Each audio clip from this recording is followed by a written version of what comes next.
Hello and welcome back to Tommy's Top Picks Weekly Roundup Podcast, Episode 11. I'm your host, Tommy, joined by John.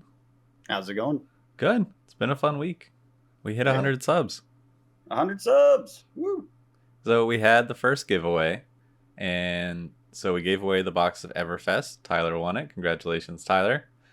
Yeah. And so tomorrow at 8 p.m., we're going to be giving away the Cryptid Nation 2nd edition. So similar thing as we did yesterday. We're going to go live. And at 8 p.m., we're going to open up the Cryptid Nation 2nd edition. Open it up, see what's in it, run the ducks, see who wins. And then we'll get in contact with them and get you the cards. It'll be fun. Yeah. Everyone loves the ducks. The ducks are pretty amusing, I have to say. Yeah. But yeah, it's been a good week. You want to go over any polls, collection pieces that we added this week? I didn't do much for myself, but of that box we gave away, it was a pretty spicy one. So I was hoping it was the 4th in a case that I've been using for the market updates. Mm-hmm. And I had not pulled a legendary yet. So I assumed it'd have a legendary, hoped it did, just because the odds are higher at that point. It did not have a legendary, but it did have a cold foil Vexing Quill Hand, along with 3 of the most valuable Majestics, Gloom Veil, the Shiver, the Illusionist Shiver one, and then Revel. So that alone made it like 40 plus, and then the Vexing was $60 just for those 4 cards. Mm-hmm. So good box, very solid. Had a full art as well, which you don't always get.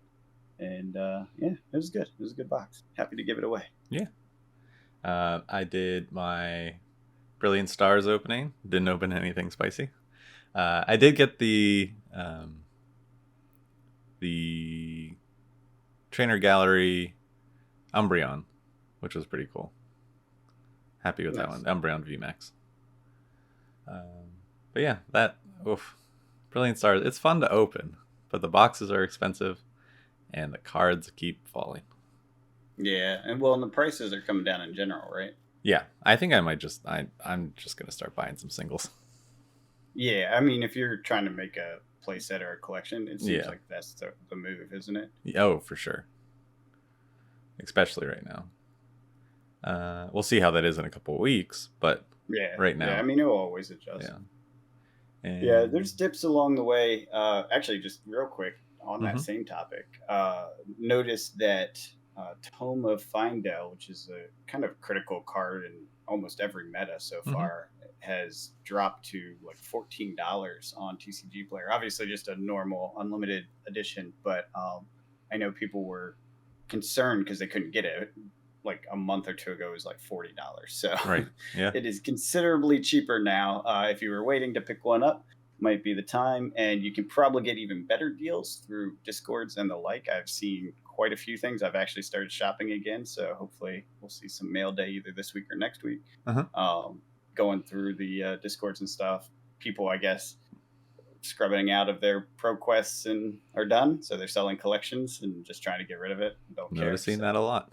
Yeah, there's definitely some deals to be had, and I'm 100% in on this. If this is the cycle, we have a yearly competitive drive, and then people bail and sell a bunch of cards for cheap, and then the prices go up because the competition comes back. I love this.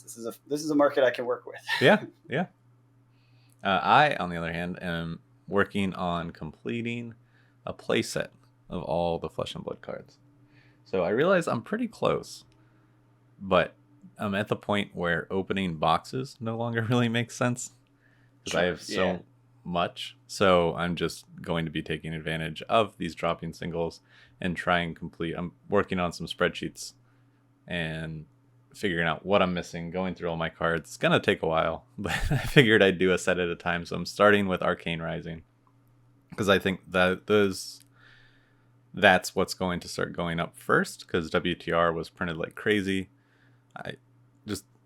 From my opinion, I think going after Arcane Risings first is not first edition, but going after a complete set there first is important. But skipping over Visceri for right now and the Runeblade, basically going around the meta. So picking up some Mechanologist, picking up some Brute, picking up just trying to fill out the mythics, really. Majestics. Right, makes sense. Yeah. And then I'm working on cards in Arcane, is there? No. But I was just thinking about off meta cheap. Gotcha. Oh, yeah. Brute will be cheap. Brute will be cheap for now. Yeah. And then, working on a Lexi deck for Babs. So picked up Shock Charmers and New Horizon. Gonna start messing around with that. So that'll be fun. Nice. And it's a tough deck, but seems to be getting some traction. Yeah. The frost is nasty. The hand disruption, it's just the taxes, the resource tax. Mm-hmm. It really messes with a lot of decks right now. But so that's what I've been working on. We played a lot of Blitz this week. Did a recording. Gonna get that up tomorrow, I believe, or the next day. And where I've been playing Kasai and John's been playing Icelander. It's been really fun. It was painful. For me, it's been really fun. No, it was good. We had a lot of good games. I think our best game really was that one at the shop. That was the closest to me actually having a chance at winning, and I screwed it up, but that's all right. Because I drew both Blood in the Hands early, and I had to pitch them, and I couldn't get them back out. Is that what happened? That's why? Yeah. Also, you kept me from swinging twice, which really dampened my ability to create copper tokens. Yeah, that's right, because I got some icy stuff out. Mm-hmm. Yeah, she's fun. She's interesting, hard, but I'll tell you, she is definitely like getting me intrigued with trying to play Kano. That on top of a Kano winning a ProQuest. Mm-hmm. Yeah, that's big news. Kind of wanna take a look at that a little bit, but it's big brain, man. It's big brain. Yeah, it's too big brain for me. Yeah. But so we wanted to get into the main topic, which today we're going to be talking about the classic battle kit that has been shown with Rhinar Vs Dorinthea. And is this what new players need? And if not, what do new players need? What is the onboarding experience for new players in Flesh and Blood? And we don't have an official announcement about this yet, right? So these are all just a leak. Rumors. Oh, I lied. It's official. I just looked, and there it is. It's on there as of today. On Fab TCG? Yes, it is. Release date May 27th. So we have a full release date. So it's not April. It's not April. That's a good point. Yeah. So wait, is there a question mark for April release too? I thought so. I'll have to look back on those. But yeah, it looks like an interesting product. I dig the concept of having a different hero, right? Right. Same hero, but different version of it. So it's not just young Dorinthea. It's Dorinthea Quicksilver Prodigy with a different skill tied to her. What this ends up doing is it creates lore-driven evolution of the characters, right? Mm-hmm. Both prequel, kind of like going back in time, and in the future. It's like Starvo is a evolution. If you read the story on him, he's more powerful now because he's embraced the flow from Everfest area, or not Everfest, Aria. So it's pretty interesting. I think it's pretty cool. I like that idea of just like evolving character over time stuff. Oh, totally. And it lets the specializations live past the living legend aspect. Yeah. Well, exactly. You can bring them back in these different decks. You can use them in modified, blitz decks or whatever, and it becomes even more interesting. So here's the thing that I'm curious about. You remember the whole story time they did with Lexi and Oldham and Briar and all that, going on an adventure to find this stone? Yeah. What happened? We expected that to be tied into Everfest or maybe to a new product or something. Where did that go? It just ended. It didn't. It's where is it? There's a lot of that when it comes to Flesh and Blood and story. It just left it off. Well, so far I've seen that they do some pretty good continuation stuff, but I was expecting to get more from the set on it. Maybe it'll be in lore books related to this. I mean, because there is a lore book in. There's a lore book in, So I kind of wanted to go over this. I pulled it up. MSRP is $49.90 USD. That's a high price for something designed at new players. I think they for 2 players. Yeah. That's like going to the movies, man. And inflation. Mean, sure. Yeah, okay, yeah. I'm sorry, $25 a person for not infinite entertainment, but a significant amount of entertainment. Sure. It's more than an hour's worth, and that's what you pay to go to the movies easily. True. Oh, well, sure. Movies are a ripoff, and I don't go to a movie unless it's Batman or Spider-Man. All right. So pick something else then. I don't know.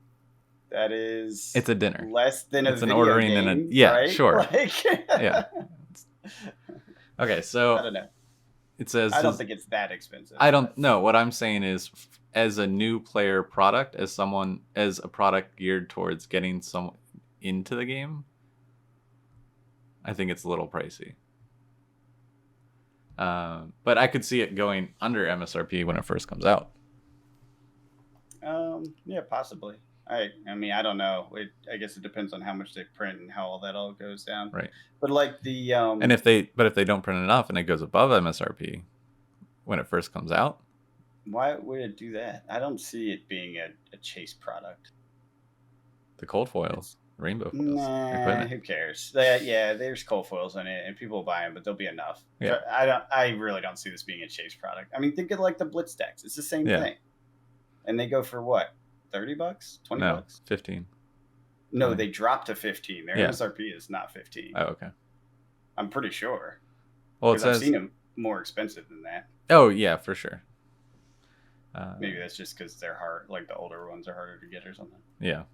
So designed to welcome new players to the world of Flesh and Blood, Classic Battles Rhinar Vs Dorinthea includes 2 40-card decks ready to play out of the box, cold foil hero and weapon cards, rainbow foil equipment, full art mentors, so we're getting more mentors. That's cool. A quick start playmat, and a 48-page illustrated lore booklet, not a booklet, telling the tale of these heroes and how their classic battle became stuff of legend. So it contains 2 40-card blitz decks, plus hero, plus weapon, plus equipment cards, an illustrated mini lore book. Illustrated. Okay, so it is illustrated.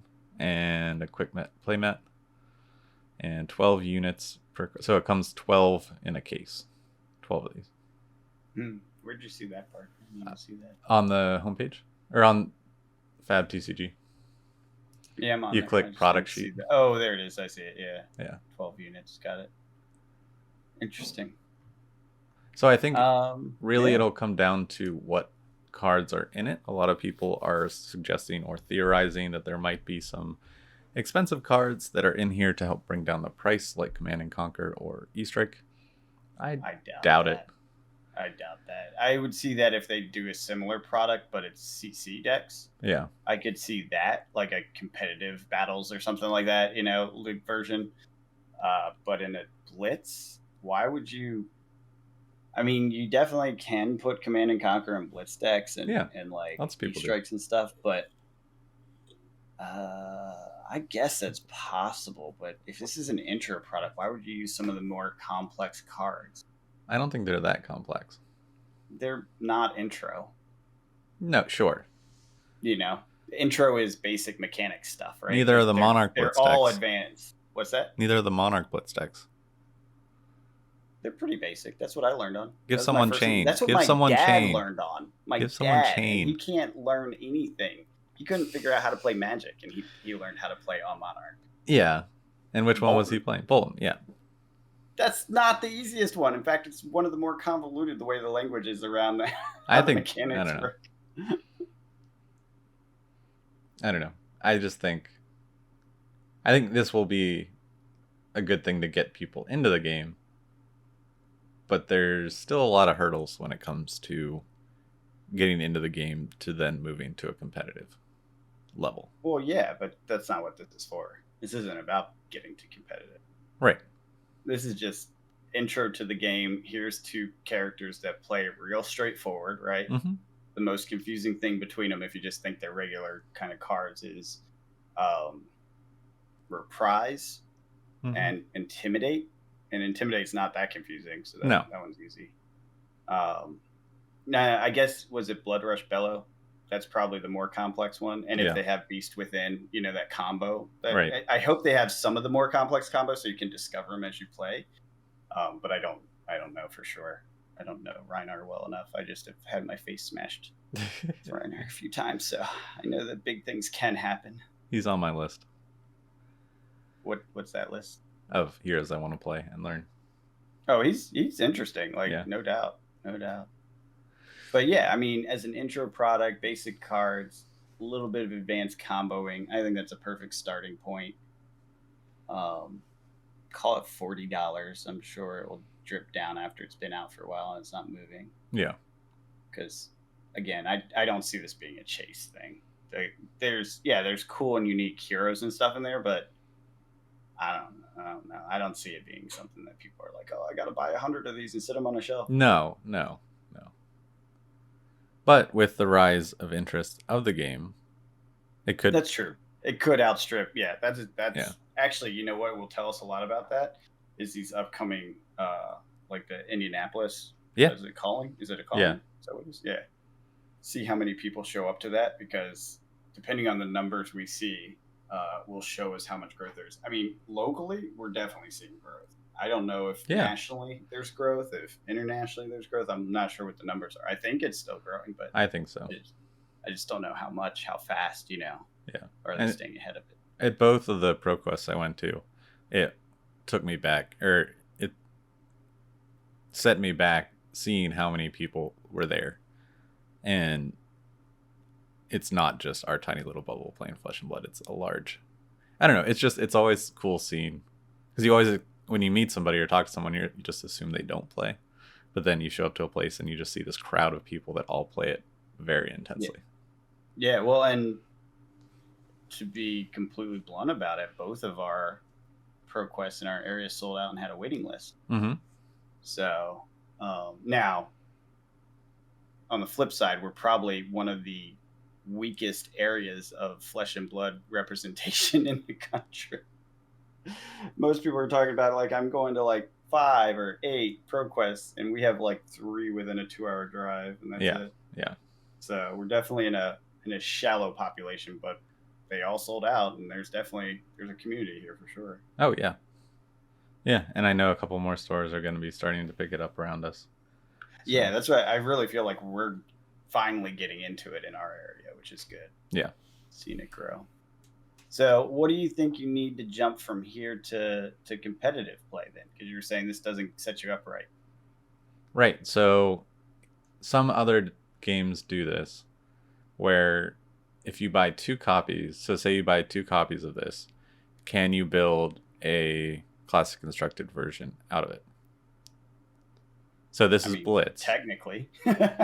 Technically, yes. But what's the viability of it? You know what I mean? Yeah. I mean, if they do reprint those big hitter cards, then the viability is probably pretty good, right? Right. Yeah, and it will depend on what cards are in it. Yeah. But if they don't, then probably not. Right. I hope they don't do that. I'd rather them not start people off with the more, like, get them to build towards it. I get the whole idea of, like, reducing the price on these core cards. I'm cool with that. I agree with that. I just don't think this is the product to put those cards in. I think they should do this with a classic constructed version. Yeah, and that would be really cool to see. Yeah, because think about that. Classic constructed, like a guaranteed legendary, right? It'll be a rainbow foil, not a cold foil, because they can't reprint the cold foil. Or a non-foil. Or non-foil, yeah, exactly. Guaranteed legendary, a bunch of other equipment that's usable or passable or good.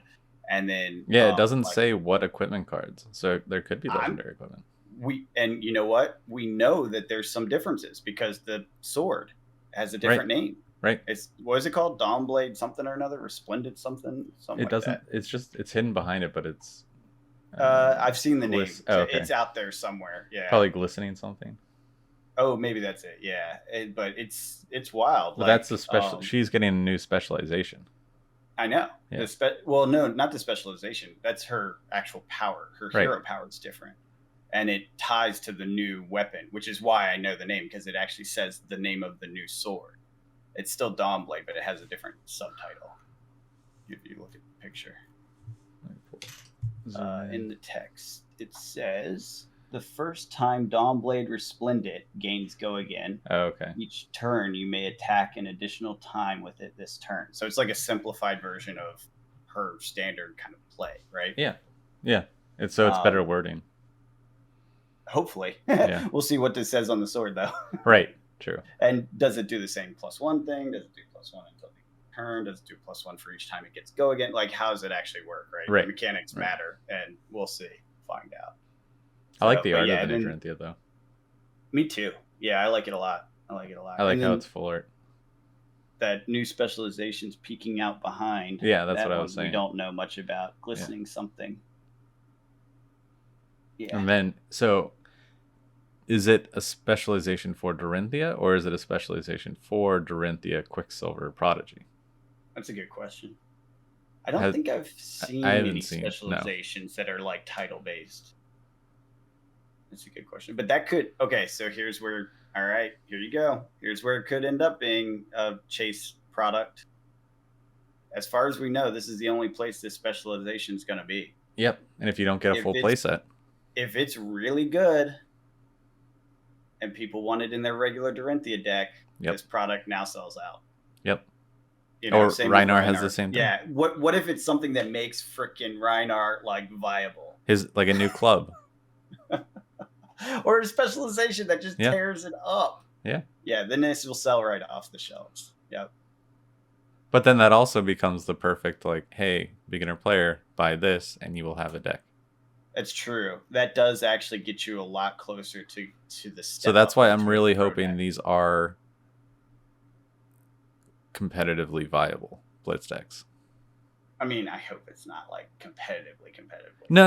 Like, I'm not saying tier S like the new Benji, but you can like show up and not be embarrassed. Yeah, it like you show up with this deck and you're not playing a commoner deck. You're not playing.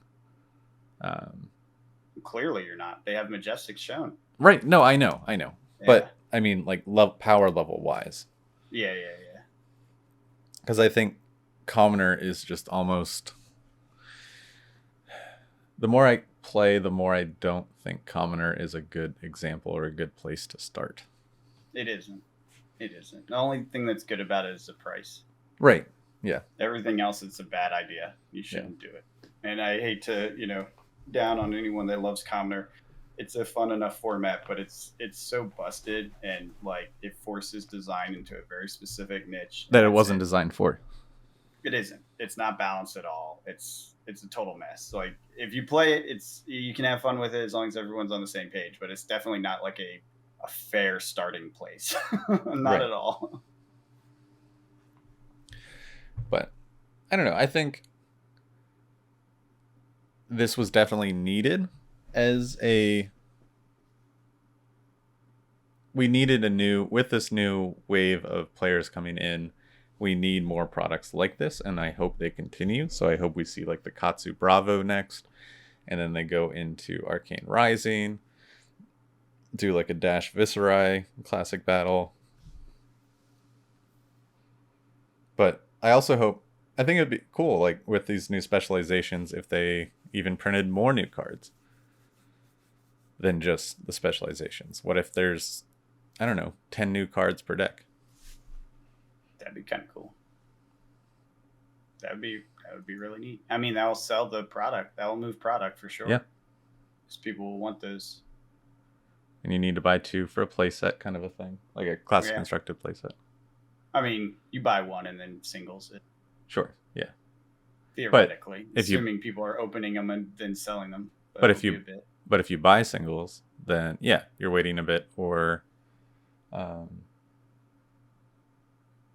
someone has to open them. Someone has to open it. Wait, what? Oh my god. All right, so I just found the release calendar. Sorry to sidetrack here, but I just found this. April 28th, we have a date with a question mark. May 6th, another date with a question mark. And then this Classics Battles is May 27th. So we have 2 other things that come before this releases. That we don't know about. That we don't know about yet. What? Why not? Tell us, James White. Tell us. We want to know. I wonder if it's going to be more of these. You think? What? They just showed other this ones one? before them? I don't think so. That's what people were saying. They thought all these products, because it's like one in April and then 2 in May, would all be Classic Battles products. I don't know. Unless it's like a series of products where it's like Classic Battles, and then we'll get one a quarter or something, right? And that's what I the next one will be like competitive battles or something, and that's like your CC version, right? And then the other one is like, I don't know. So what are the Ultimate Pit Fight walk kit, or what, where you get four heroes in a box or something. I don't know. I'm making stuff up at this point, but you get my idea. Yeah. Like different product series that then they could release a different one every 6 months or so. So each year, even though there's only 3 sets coming out, you still have all these like filler products that give you something new to mess with. Are the classic constructed battle boxes $50 or are they $100? They'd probably be more. I don't know if they'd be 100, but they'd probably be more. What do you think, like 80, like a box price? Well, because it's 3 per, right? 50s, 70 maybe 80, 75, something like that. $40 for a CC deck is not that bad if they have good stuff in it. No, not at all. Because if it has good stuff, if it's garbage, then right. Yeah, that doesn't go anywhere. But that's interesting. I wonder what they'll do with that, because you can take that in a couple different ways. It can be CC, but also an intro product as well. Yeah, of course. To kind of build off the whole learn to play sort of concept, and then it doesn't have to be like too powerful, or right. It could be like a really competitive deck, or like they did, was it with Magic or Pokemon or whatever, where they released the deck that the champion won with the previous year. Now, granted, we don't have Pro Tour done yet, so we can't really do that. But you have some decks you could release around that concept. Oh, for sure. Yeah, that would be neat. I wonder what that would be like. Then you could have like fancy versions of their cards, you know, like a special art of the hero and a special art of the, that like reflects the person that won or something. I don't know. Promos. I'm just making stuff up, but Photoshop their face onto Bravo. Now I wonder if there'll be promos, or I wonder if there'll be like a classic battle. So it's random, but the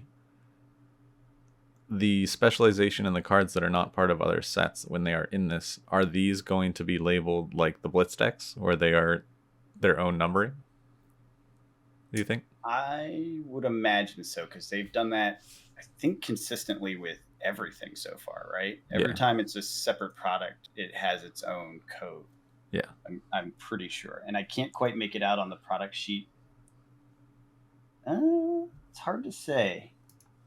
The specialization, if you're looking at the product sheet, where they have the 2 cards, it looks like the specialization is EV something, but Dorinthea, I think that's DOR for the code. But it's real blurry, so it's hard to say. Huh. Yeah, it does kind of look like that. And who knows? I mean, we've seen mistakes on marketing products before too. So Everfest is draftable. Yeah, right. Talk about a copy paste error. Let's see. So what are these other 2 products? Now I'm really I thought this was the first one on the calendar. Oh, what is it? That's coming soon. That's like a month in a week. Yeah. And we don't know what it is. No. They obviously don't want pre-orders for it. Oh, you know what? I wonder if it's the French print version. Oh, could be. Yeah, he said that was coming pretty soon, so that's probably what it is. At least one of those 2. I'm trying to think. Yeah, because there isn't anything else that I've heard of. No, me neither. That's one of the only things we have heard of, actually. Well, I don't know. What else do we need for starters for players that want to get into the game? So yeah, that's where my head's at. Talk about the current experience right now. What's it like? Right. So the current experience is, I want to try out this game. I'll buy a Blitz deck. if you're lucky, you have someone to learn it with at home or to teach you. Then you go and you're like, oh, this is pretty fun. I'm going to go to an armory. Show up to the armory with your blitz deck. Get your butt kicked. Get your butt kicked. Now, just right there, that experience right there will lose players. And then people will just be like, all right, no, this isn't for me. And then others will be like, all right, so obviously people are playing at a different level because we now have people that have been playing for years and are way past that intro experience and are looking for more competition like the ProQuest. And now we are leaving ProQuest season and people are going to go back to their locals for the foreseeable future until like things like Indianapolis and stuff happen. Or Skirmish Season 4. But then you have all these new players hopping in and onboarding them and being like, hey, so what hero interests you? Because they're probably interested in one of the heroes of the starter decks that they started with. And then they look at, they look towards Skirmish Season 4 and they're like, all right, well, what do I need for a competitive blitz deck for this hero? They go look at lists, they look at the legendaries, they look at the mythics, and they're like, oh, this could get expensive. And then you don't even know. So say then you build that, you take the plunge, you buy the legendaries, you buy the mythics, you build the deck, you show up to Armory Skirmish Season 4, and you still get your butt kicked. And it's just because your hero is not at the level of the others currently. So then, all right, you have your decision. Do I continue with this hero, or do I switch to a new hero requiring to buy new legendaries again, only for the same thing to possibly happen again? If that makes sense. So that's the concern. I will counter that because I know people will do what you're describing, but those people are stupid. Because I mean, even Hayden Dale's like, you can take basic majestic equipment, basic available equipment, not legendaries, right, and build a deck yourself. Now you build it yourself, you don't net deck it. If you build it yourself with your own game plan in mind, he's like, I guarantee you can beat decks that are net decked or that are supposedly top tier by people that don't know what they're doing because they didn't build a deck. Right. And yeah. I fully agree with that. So I do too. It really is a matter of how much you commit to it. Now, granted, what you describe is absolutely what people do. Like, people will net deck and they'll pay the extra money, the $200 to get all the gear that they're supposed to have for it, not understand why they have that gear and lose. But you are going to lose if you don't know how to play your own deck. Right. Right. I mean, that's how this game works. It's very much a skill-based piloting, the better, it's a game made for the better pilot to win. Yeah.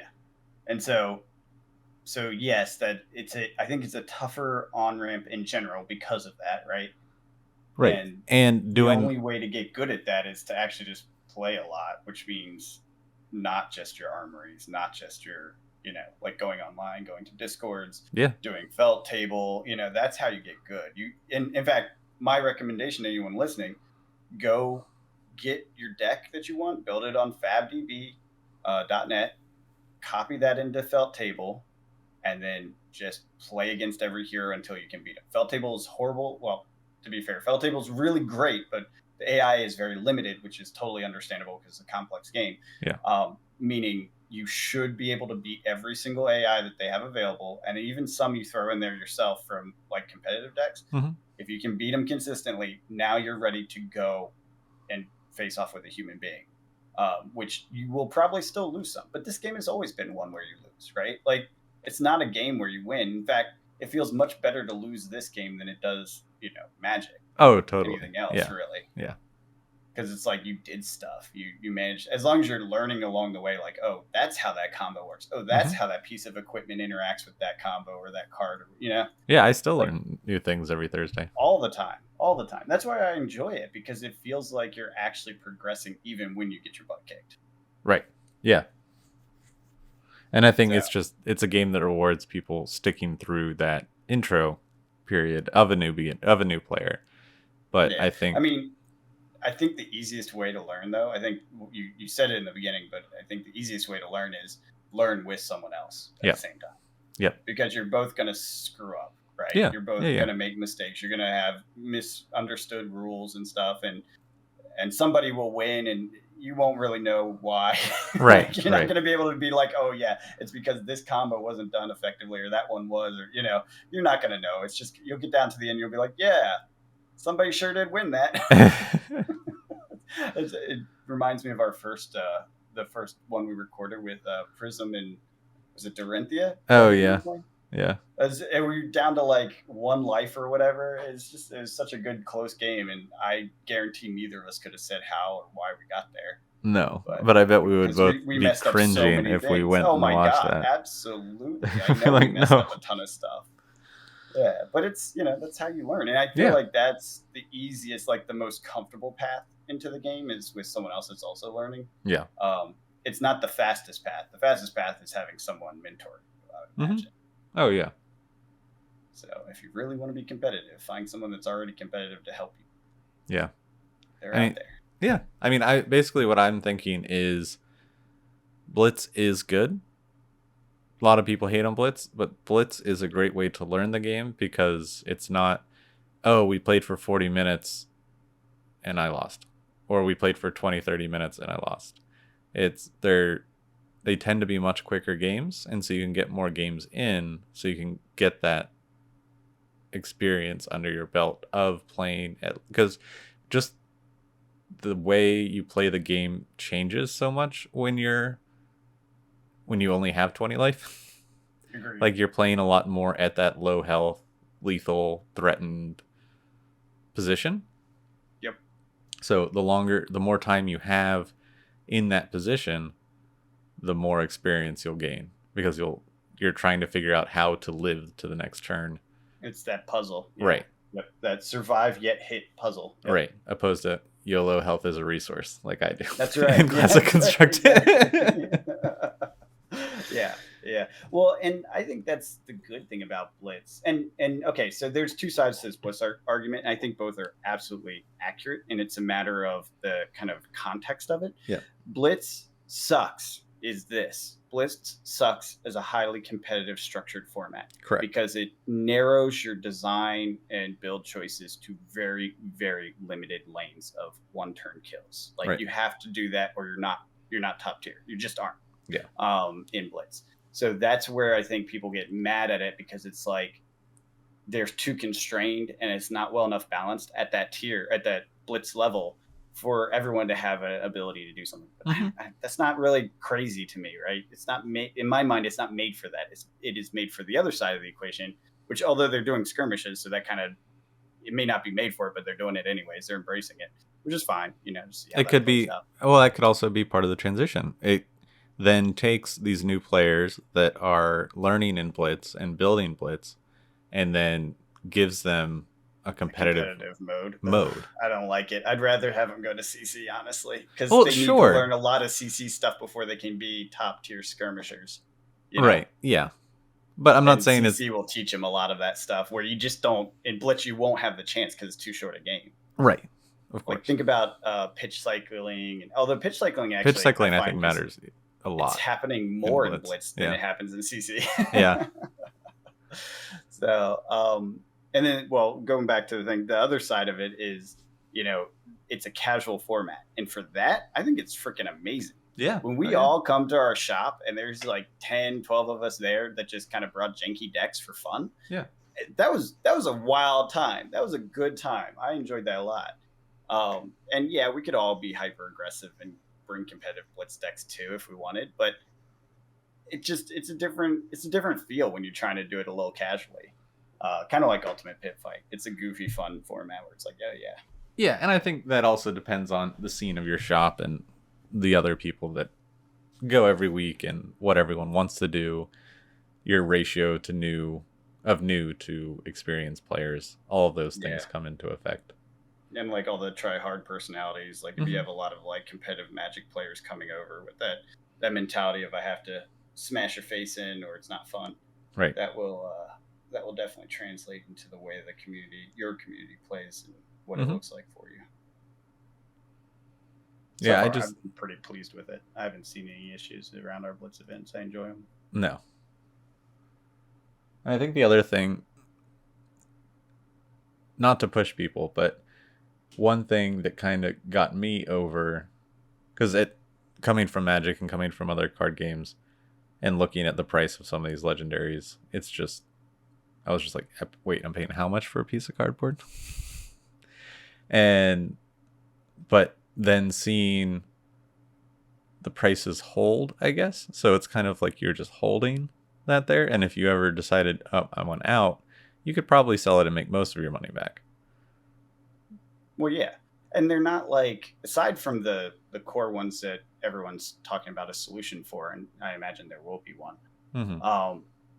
Like legendaries, you buy it once. Yeah. It's fire and forget. You never need to buy that piece again, and it will work for every wizard for the rest of time.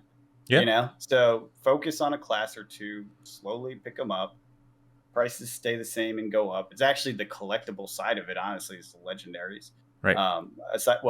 Cold foils obviously too, but the legendaries are the thing that are actively traded and also of value that will go up in value over time, I imagine. Right. With the exception of things that get reprinted for the sake of reducing the price, like they did with Arcanite Skullcap, which is huge, and Tunic. That's a good policy in my mind. It keeps it playable, keeps it within reach. Yes, it's pricey, but you only need one, and you only need one forever, basically. So when you pull one, it's just a bonus. Oh yeah, for sure. And I think they're getting, well, we'll see how they do with this next set, but I hope they're getting better with kind of the pool ratios and stuff, because boy, did some of those older boxes feel bad opening. Yeah, I got that at ProQuest. I got the box of Tails, and I was like so excited to open it, and then I was thinking about it on the way home. I was like, oh dear sweet summer child. I was like, what did I do? Yeah. I mean, I wanted to support the shop and stuff, because it's not my local. It's good. And so it's just been sitting on my shelf, and I was like, maybe I won't open it. Yeah. We'll see. Your chances of anything good being in there are pretty low. Yeah, especially now that I have New Horizon, Shock Charmers, Rampart, Crown of Seeds, Heart of Ice. Yeah, so I just need... I don't know what you would want out of it then. The creepers, but... Oh, yeah. That's about it. They're not critical. They really aren't. No, they're definitely like a second tier legendary. They're good. Don't get me wrong. And when they're expensive too, though. Yeah. Yeah, that's just an example of people will see that and be like, "Oh, well, I can't play RuneBlade." You can. You totally can. Yeah. I actually prefer Snapdragon most of the time. Mm-hmm. The creepers allow you to Snapdragon better, but it's tricky. It's much trickier. And most of my games, I am not consistent enough to keep them active, keep them on, Right. And then and then when it comes to Blitz, you can get away with it even more without the legendaries, I think. Oh, yeah. Legendaries are definitely not required in Blitz. Like Tunic's great, but cross straps could be better in Blitz, depending on what deck you're playing. Yep. And same with... Because you may not have 6 turns to get 2 points. That's right. Then spread out. Like Tunic isn't that great in Blitz, honestly, because you're not going to get a chance to use it most of the time, except to block with. Right. If you fail to keep your counters. I may or may not have experience with this. And yeah, I mean, I think some decks it's pretty required. Like if you're playing Oldhim, you need Crown, or if you're playing what? Wizard. Yeah, I'm agreeing. Yeah, Wizard needs the Storm Strider boots. It's really important for that.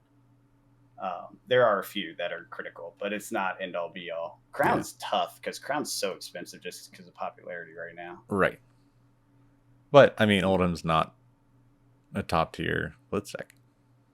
It's a good Blitz deck, but I wouldn't put it S. I'm actually curious about that. Yeah, I agree. I wouldn't put it at S personally with what I've seen, but I've been, how I'm subscribed to all these different like meta people and whatever. This one guy put out his list. One, he had Kasai up there. Uh-huh. Go you. Yeah. So maybe I'm wrong, and maybe it is the top tier. And then they also had Oldham in the top. Interesting. Yeah, for skirmish season. Like, they're like, here's what you need to know for skirmish season. Here's who we recommend. Bada, bada, bada, bada. I was like, whoa, really? I would not have thought that. But interesting. Yeah. So, and I don't know Oldham enough to know, but maybe it's just a very good counter to the OTKs because of his soaking ability. Yeah. Right. And with the shield and being able to block the Benjis. Yeah. I mean, it could be just that he's just very good at countering. Yeah. So yeah, I mean, there's some dynamics in the meta even for skirmish, which is cool. It wasn't that way before. It was very clearly 3 players in that, or 3 heroes, and that was it. Yeah. For competitive before, but they've opened it up. They've added new heroes, a lot more heroes now. Yeah. In general, and so because Blitz has all of them, you have a big pool. You don't know what you're going to go up against. And I think that just adds some randomness in and of itself. And also, you're always going to have those players that show up like me with Icelander and just saying, just that fun. And your sideboard's limited to your equipment, so it's a little less pressure. You don't have to worry about sideboarding in and out cards. You kind of just build the deck for what you want your deck to do, and not really thinking about your matchups unless it's your local meta and you're going to go against somebody. But generally, in Blitz, you want to just build the 40 card deck that does the thing that you want to do, and then use a couple pieces of equipment for sideboarding for certain situations, like with the null runes. And that's another good thing about Blitz. It forces you to think about game plan. Mm-hmm. Like, just thinking about it at a kind of a meta level, not meta as in the game's meta, but what it's teaching you is the core mechanics of the game, the pressure point, where you're low life and you have to puzzle out how to survive and also hit. And then also how to come up with and stick to a game plan, because it makes all the difference. If you falter from your game plan, you're done. You've lost. It's almost guaranteed. Yeah, because there's not enough time to correct. So it's interesting. It's an interesting format. I like it. Yeah, I think it's fun. Better, but and I think all the variety there in Blitz. Yeah, and there are people that just won't play Blitz, and that's okay. They'll just play their class constructed, their past. They just don't find it fun, which I understand.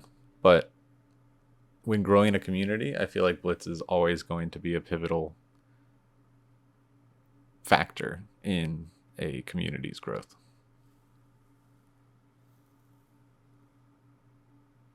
I'm trying to think what else they have that could be.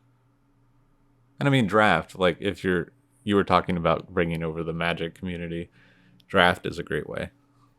It is. I don't think they're really sticking to it, which it's weird to me, because in the early days they were clearly designing for draft. Yeah.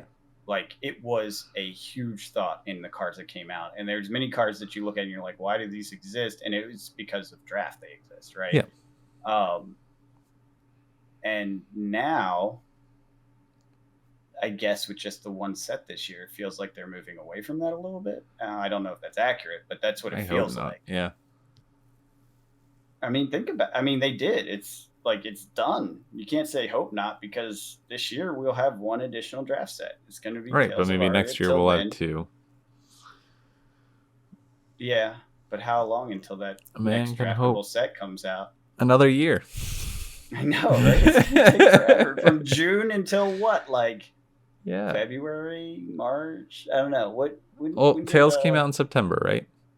So you got October, November, December, January, February, March, April, May. So like 6 months. So half a year. March, April, May? No. Everfest didn't come out in May. No, when's the next set coming out? The draftable set. June. So 7 months. Yeah. Oh, so you're saying another 7 months after that will be when the next one comes out? Yeah. Maybe. We'll see. I mean, I don't know. No one does. But then maybe after that, then it'll be more frequent. Well, so here's the other thing that they threw off was this 2 supplemental sets in one calendar, right? Before this, they did the blocks, right? 2 and 1, 2 and 1. Right. Now they're clearly shaking it up with 1 and 1, like 1 draftable and then 1 supplemental. We know is this year. Then the following year, are they gonna? Well, no. This year's 2 supplemental. No, I know. But that Everfest was the end of the second block. If you Oh, I think see. of the Okay. 2-in-1, Yeah. 2-in-1. You see what I'm saying? So then the next quote unquote block is the June set and then the supplemental at the end of the year. And it's highly unlikely that they'll do another supplemental right after that, right? That would be weird. Right. I suppose it's possible, but it would be weird. So then early half of the year you get another draft set, and then maybe that's what they do. So it's like 1 draft, 2 supplemental, 2 draft, 1 supplemental, so like every other year it flips. Could be. That could actually work. Because I'll tell you, the supplemental set got me jazzed. And I like Tales of Aria, the art and everything. It's kind of like my home place, even though I came in with some Monarch cards first. Like Tales felt good just from an art perspective, all that stuff, but I understand where people didn't like it for the classes and the limitations of it. But that supplemental shook the meta so hard that it makes me excited for all future supplementals. Like I am so jazzed about what that does to the game to shake it up and make it, fun. The number of like new ways to build and think about the game, it was huge. It's huge. Mm-hmm. So if they do that a couple times, I'm okay with that. Yeah. Yeah, I mean, at the end of the day, like I love draft, but as long as it's a good draft set, I don't mind drafting it for a long time. I'll never draft Tails. Why? Because I did, and I have too many cards. Yeah. So I guess that's the real thing for me. The reason I don't like drafting Tails is because of arcane damage. But that's just me. Just pull a crown, you'll be fine. Yeah, okay. Yeah, sure. Let me pull a crown every draft and just only run all them. Seems reasonable. Yeah, I don't know. People say Tails draft is really good. I think it is. Fine. It's fine. I had fun with it. But that's my. I think WTR is the most fun. Yeah, it's fine. I think they're fine. I honestly don't have a strong opinion on any of them. I like to buy too many boxes and get too many cards to want to open cards as part of the game. Oh, are you coming to draft on Thursday? We're doing arcane. I haven't done that before. Is it draft Thursday? Yeah. And it's arcane. Arcane Rising. I thought that's one of the worst drafts. Isn't it? I know Monarch's like good sealed, not great draft. Yeah. But is arcane good draft? I don't know. I've never done it. We'll see. I'll let you know. Oh lordy. I need to go because I got to give Tyler his stuff. Yep. So you might as well play draft too. Want to teach me mech this week? Charge more? It's it's out of print. I think it's 15. Normal price. Is that more? Because that's crazy. This shop is too kind. I keep telling them, I'm like, you got to buy some snacks and stuff and sell them to us so that you can make more money because I feel like we're taking advantage of the shop. They're just too nice. The price support's great. They're freaking like 100% too nice. Nice. I love it. I mean, I love going there, but it's just like, wow, guys, you can make more money on us. Like, you really should. Well, we support them. We buy stuff after. Yeah, it's true. It's true. It's just like, it's an out of print set. How can you charge the regular price? They charge the regular price for WTR. That's out of print. Yeah, but that was a specific promo.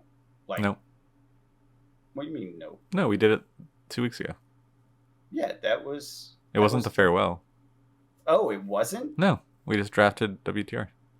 And they didn't charge more for that either? Well, actually, that one's easier to get than Arcane Rising. Arcane Rising is actually harder to get right now. Yeah.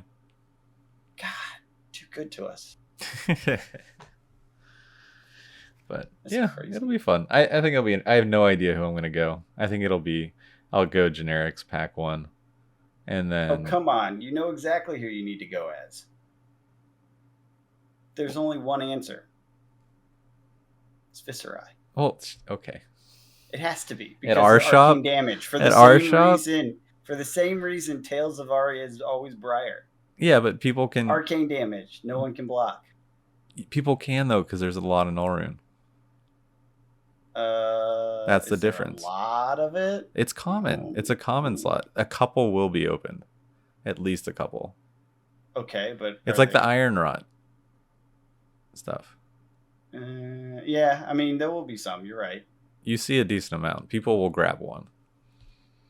everyone grabs one piece, and then it negates one null rune. That's my biggest. Only one out of the 50 that are created.